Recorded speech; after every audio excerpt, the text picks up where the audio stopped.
Well, Ian, I'm back. Welcome back, Martyn. Thank you. I'm back from Amish country in Pennsylvania, of which more later. But while we're on the subject of the states, of course, as we're recording this, the CEO of BP, Tony Hayward, is getting it in the ear from a congressional committee about the oil spillage in the Gulf of Mexico. And of course, we know personally Carl-Henrik Svanberg, who is now the current chairman of BP from his days as the boss of Ericsson.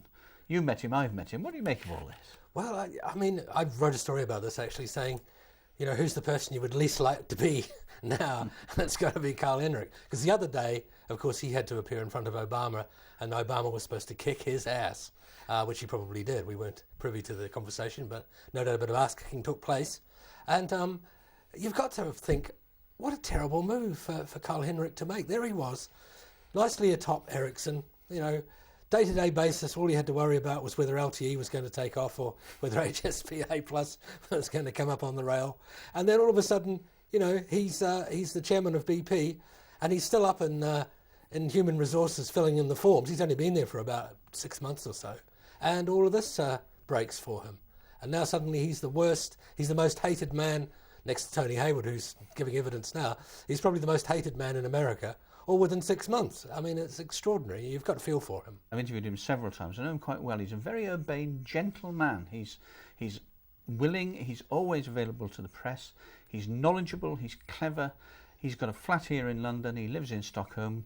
And he's really a decent man. I mean, a lot of the CEOs we come across, no names, no patch, can be absolute horrors because they're just so egotistical and so on. He's not. And he, for some reason, must have thought, well, I'll leave Ericsson.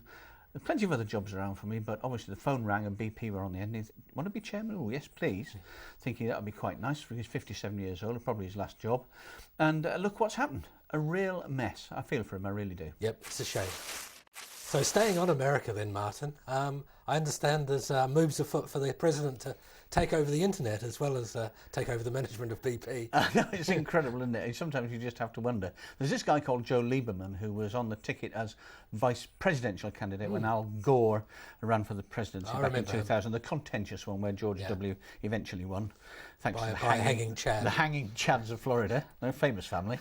There's this new Senate committee and this bill which is called the Protecting Cyberspace as a National Asset Act. And the idea behind it is that the Department of Homeland Security, that bastion of democracy, will put together a list which will then deliver to the President, who will be given the power under this act to turn off and take control of the internet, including private internets, corporate internets as well, in the event of an ill-defined national emergency. Now, there might be a good idea behind this, and there's been provision for this in the past under the 1934 Telecommunications Act, some of the sections of which remain extant to this day, and that one would have thought would be sufficient legislation for this, but no, Lieberman's pushing this bill really, really hard to get this, and the trouble with it is, it's exceptional powers that will be renewable indefinitely. And all right, Obama may not be a potential dictator. The next 20 presidents of the United States may not be. They may never be, but the potential will be there for absolute control and power over the web. And you can imagine what kind of an effect that would have on not just American society, but society overall all around the globe. And how does it affect the internet outside of the United States? Does it mean de facto control over the entire internet falls into the hands of the president? Well, de facto control of some of the root servers would definitely fall into his hands, or whoever it would be who follows him in the event of this potential national emergency. But of course, the internet is self-healing and will reroute itself, so it wouldn't go down altogether. But it would be the content, the information that's disseminated through the web, which would be controlled by a government. And they rail about, the Russians, and they rail about the Chinese and all the rest of it. This strikes me as just going down that path one step further. It's very insidious. It's happening week by week, month by month. So, Martyn, one of your favourite themes is Nokia. You've given them a bit of a kicking in the past, and when you were away, I snuck in a couple of positive things about them.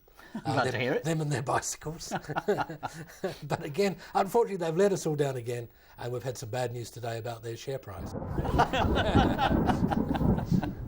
Nokia's figures are out. They've issued their second profit warning in the second consecutive month. You know what they say in Goldfinger, in James Bond and Ian Fleming and all that. First time is happenstance, second time is coincidence, third time is enemy action. If the third one comes up, if they issue another profit warning for the third month on the trot, heads are going to roll, and I think the CEO will be the first to go. I think he's got a tenuous grip on the company as it is. Nokia's on the slide. It's still a very powerful company, but they're selling more and more low-end phones into developing markets, which is fine as a cash cow in the short term, but it's hardly a long-term strategy. And they haven't in any way been able to cope with or come to terms with the fact that the iPhone and the BlackBerry are beating them around every bush you come across. They are just not able to cope with it. And the iPhone has been around for 3 long years now. They still haven't come up with an answer to it. And they keep saying they're going to. There's this new thing coming out, the N8 device, which is supposed to be not an iPhone killer, but, I quote, an iPhone challenger. But everybody I've spoken to says, well, it's just another Me Too product. There's nothing special about this. It's jumping on the bandwagon yet again. Yeah. We shall see, but they've got to get their act together. Do you think it's just a natural consequence of a part of the kind of life arc of a large company that you get bigger and bigger and bigger, and then you tail off of it eventually? It just happens. But they've had plenty of warning that it was happening to them, and they don't seem to have done anything about it. And, time is now pressing. As I say, if there's a third profit warning, or if things don't go as well as they should with the launch of the N8 next month, then there will be trouble, real trouble. The shareholders are going to be revolting. And speaking about trouble, I'm pretty sure I can hear Martyn gathering her drugs and slipping on her hobnail boots. Oh, that's good. I'm looking forward to the cod liver oil, aren't you? Oh, yes, it was good last week. A pint of cod liver oil, best thing you can possibly have. Pity you were away.